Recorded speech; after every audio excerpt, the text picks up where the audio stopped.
Hello. All right, welcome back to our channel. We wanted to do a video for you guys. We have been here almost 10 months. It's been a while, yeah. Yeah, pretty close to 10 months, 9.5 months before we were out of here. So we wanted to give our experiences on living in the Philippines, especially on the beginning when we came here during the COVID and what we had to do to get into the country here. And just generally how living here compares to other areas. Hopefully it will answer some questions for some people and give some insight on what to expect when you come over here if you're planning on retiring here and maybe building a house or getting some property or whatever. So, we had been in the process of trying to find land for several years before we ended up coming over here. It's what, since 2017, 18? Yeah, 18, yeah. And, it took a while to find the land that we wanted that was the size and everything. The location. There's a lot of land all over, but a lot of the land is literally in the middle of nowhere. Just to get there is incredibly hard. Some of the land that we had discussed and talked about was really difficult just to drive to. Or the roads are terrible getting into it, and there's no real access to it.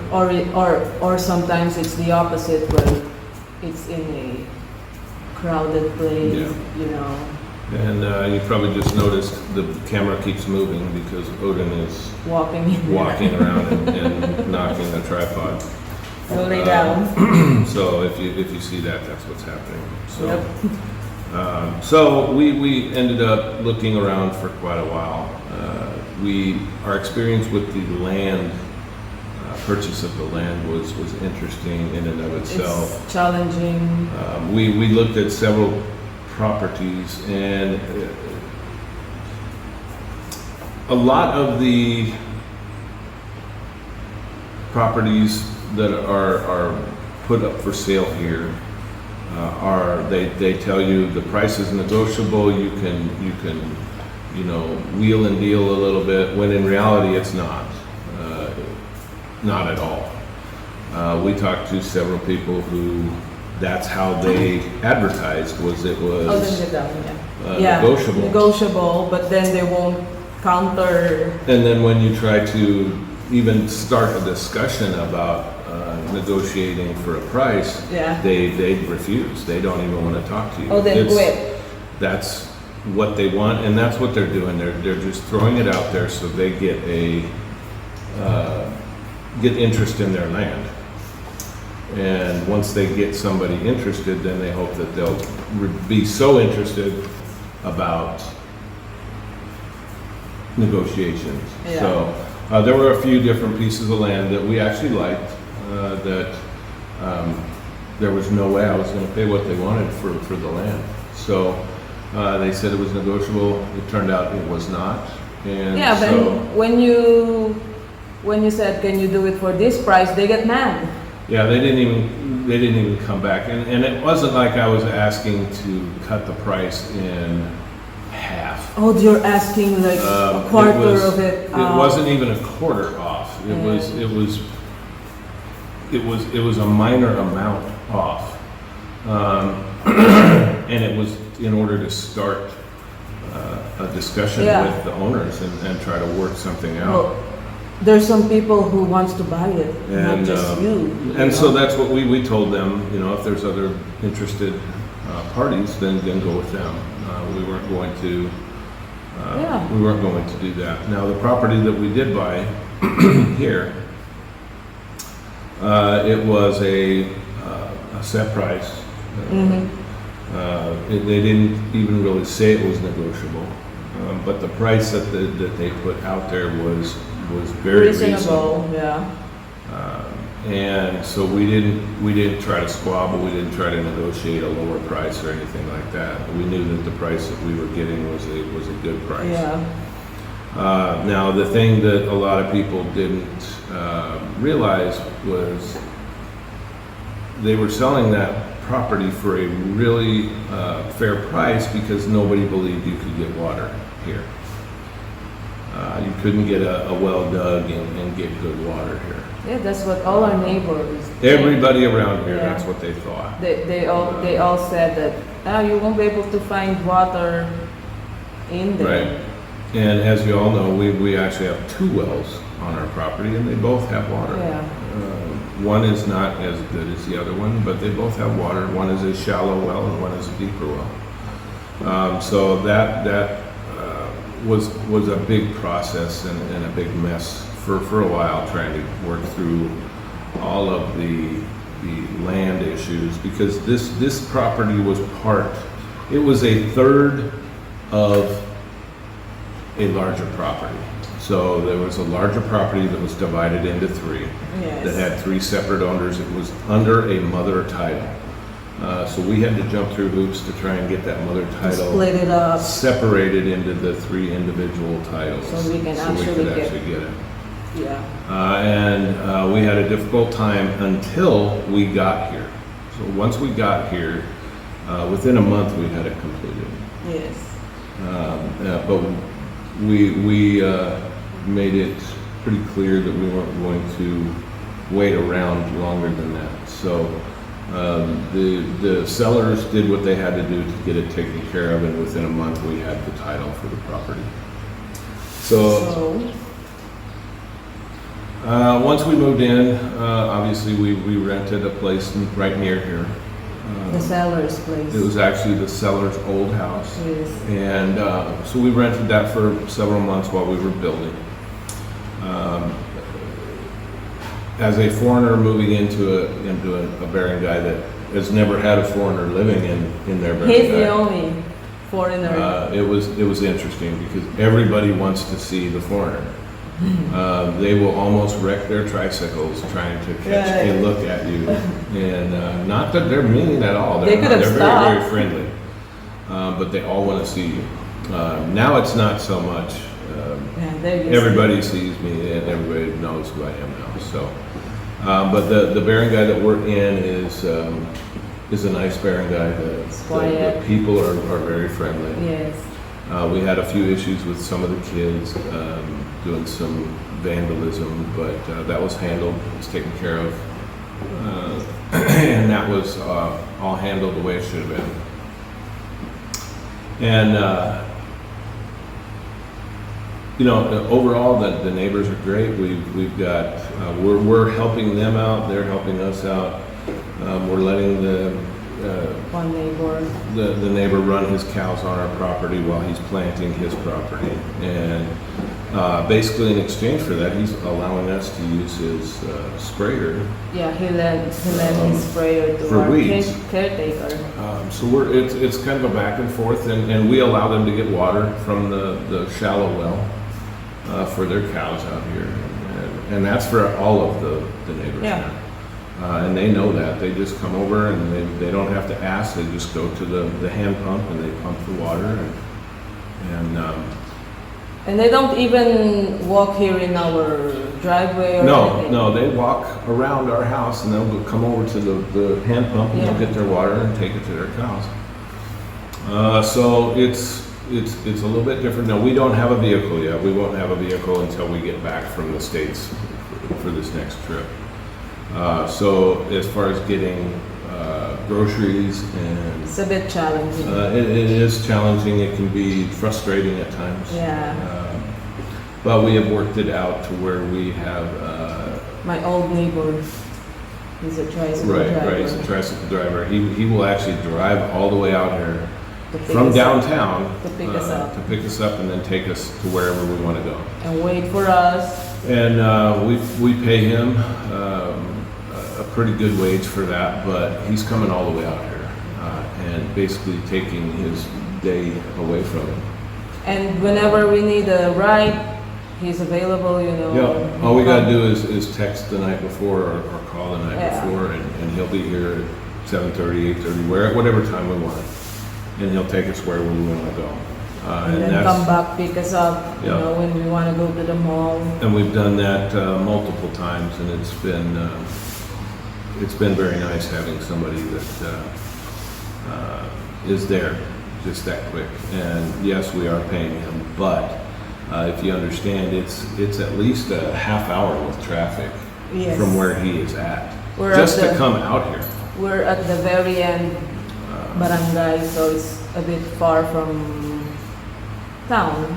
So it's that was a obstacle that we had to overcome, Oh my God. figuring out how we were going to get our groceries on a regular And basis. And Riding a tricycle is not fun, No, especially for him. Yeah, it's tricycle is okay, but a You lot of them jam are in there, really yeah, small. So really tight. you know, it's not a fun thing for a taller guy. Especially, and then after you get all your groceries, then you do it. And It's then like a puzzle. they're all packed in around me. Where are you gonna put all the stuff that you bought? So that was the first obstacle we had to overcome. Really, was figuring out how we were going to do just Well- normal chores like getting We groceries. survived. We figured it out. We were able to do that, and then when we get back, we'll get a vehicle. Yeah, over. the one paying our electric bill because that's gonna be in town is my mother, since Right. she's a senior citizen, so they prioritize them at the Yeah, they get to pay it yeah, quicker, they get so- to be in line Uh, first, so so she's we- the one we- doing it for us. We've been able to figure that out, and just general everyday living stuff that you really don't think about normally. We've had to think about because we don't have transportation here. No, that's really hard. That's one thing that's Now, the one good thing is in the barangay, and you guys have probably seen on a lot of the videos where we've gone out into the barangay and gone to a sari store. yeah. They have pretty much anything you really need, and if they don't have it, you can get it from them. So if we got a pork loin from the one, Stall. we just told her we needed it, and the next time she went to the market for her meat supply, she picked it up for us, and so we got an entire pork loin. Vegetables, canned goods, whatever Yeah, really you need. sodas, anything. Coffee. So that is a big help. That's something that you don't see in the U.S. You're not going to go, down the neighborhood and find a little store that you can buy eggs or milk or whatever you need. So that's been helpful. So overall, that's our biggest thing here is we've tried to just get into a groove of everyday life here, and I think we've done a pretty good job. Yeah, sometimes it's just hard sitting on your ass all day, not doing anything because you really can't do anything because you can't go out. Well, and she says sitting on her ass doing nothing, but in reality, we've done a lot. No, since I'm we not. moved- I don't want to do chores. Since we moved in here, yeah, that's what she means. She doesn't want to do chores. I don't want to do chores. Um, I'm done. So, since we moved into the house, it's been basically Ed, myself, and Madeline here. So, we've got, along with workers that we've had here, but we've got the ceiling done, we've got the security bars done, Driveway. the driveway completed, the culverts put in. Yeah. We've got a lot accomplished so far. So, and just little stuff. We've And put that's some just, lighting up. We've put a shower into the spare From we bathroom. moved in, no. Yeah. Odin's moving the camera again. Odin is moving it. He's under the table. So that's been the most difficult part. As far as assimilating into the neighborhood and the area, initially it's a little difficult because you're the The newcomer. The newcomer, and everybody's looking at you. If you don't feel comfortable with yourself, you're not going to feel comfortable. All the eyes are on you, whatever you do. If they don't see you walking outside, they're like. And they expect you to initiate any conversation. They will not say a word to you. And if you don't say something, then you are snob. You're a snob, basically. So now at this point, we don't have to say anything. All the kids in the whole barangay, they'll yell at me from a long way away and say hi to me, and then I'll answer them back if I don't see them initially. And almost all of the adults in the area, to include another barangay that we walk into, they know about what time we come. So they usually wait. They're usually waiting for us to come by. Just to say hi. Just to say hi. Oh, then stop. And but overall, it's a good experience. And for anybody who has been over here, you know that English is part of the language here. However, most people don't want to speak it because they're afraid that they're going to be made fun of. Because they're not saying it right. They're embarrassed that they say it wrong or something, you know. And I know a little bit of Tagalog. I don't know as much as I would like, but everybody's taught English here in school. Yes. It's just they don't want to speak it because they don't want to embarrass themselves, and it's not being embarrassed in front of me. It's being embarrassed in front of all the other Filipinos. Yeah. And then they get made fun of. Yeah. So overall, I mean, going to town, getting groceries, picking up stuff for the house, doing the construction, all of that stuff is very easy. They're very happy that you are here. Spending their money. That comes into something else. Everybody here truly believes, because you're a foreigner, you're never run out of money. that you're a millionaire. And you can tell them over and over and over that you are not a millionaire. They won't believe you. It does not matter. That's what they truly believe. So you just have to accept that fact and move on. And if they choose not to believe that you are not a millionaire, that's what they believe, and that's just how it's going to be. Yeah. So, but overall, it's been a good experience. The people have been very friendly. And when we get back, we know better. And we know we're pretty well settled into our everyday routines here. So we'll get back. We'll get a vehicle right away. Please. And we've already figured out how we can go about getting my driver's license here, and I can drive a certain amount of time here before I have to do that. But we will get that all handled when we get back here and get a bunch of other stuff started. Get ready for Christmas at that point. So We're gonna fill this house with Christmas lights. Yeah, you guys have to make sure you tune in for the Christmas decoration videos. Yeah, we have thousands. We bought like a balikbayan box of lights. A balikbayan box full of Christmas LED lights. Yeah, so we have tons and tons of lights that we got from ship over and from Walmart and put up here. And so if nobody else knows it, everybody in the whole countryside will know where the foreigner lives. You know, the Shopee delivery guy. Don't even have to call me and ask me where's our house. So Shopee, they just for everybody that doesn't know, Shopee is an online, like an Amazon. Like an Amazon, you can order stuff and they get it to you pretty quick.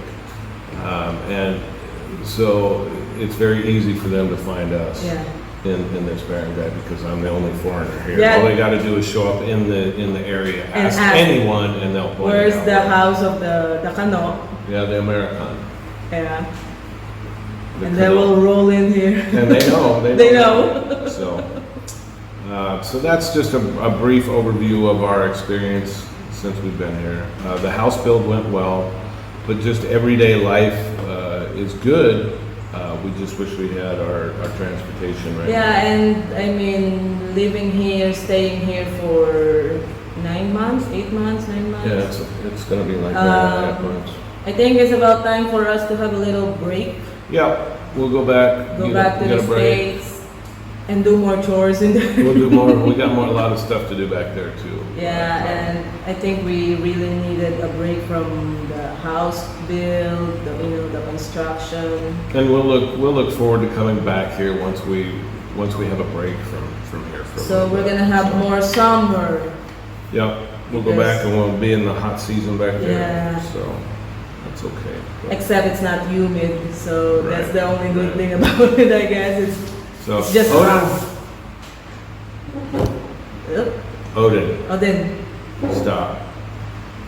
So, So that's it for this video. I know we probably haven't covered half of the stuff that everybody wants, but if you have questions, comment down below. We'll do some short answer videos for you, yeah. Before as we well leave, as I guess, your yeah. comments, and we'll answer your comments as well. But we'll probably end up doing a short video just answering all the comments that we didn't cover here.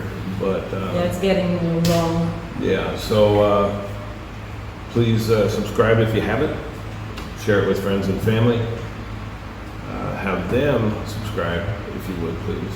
Have them share with their friends. And like the videos if you like them. And comment down below. Tell us what we can do better. What you would like to see on our little adventures in the Philippines. That's almost come to an end. Well, for this For portion, this part, yeah, for for this this time. initial portion, our It's a- first 9 months or so, 9.5 And it's months, almost living- at the end of our. living full time in the Philippines. So But we'll be back. we will be back in a few months, and we're going to do videos of us traveling and stuff. too, Going as back to well. the So, States, hunting season, yeah, we will do a lot of videos and prep for coming back here. sending So, balikbayan boxes. again, please subscribe if you would, and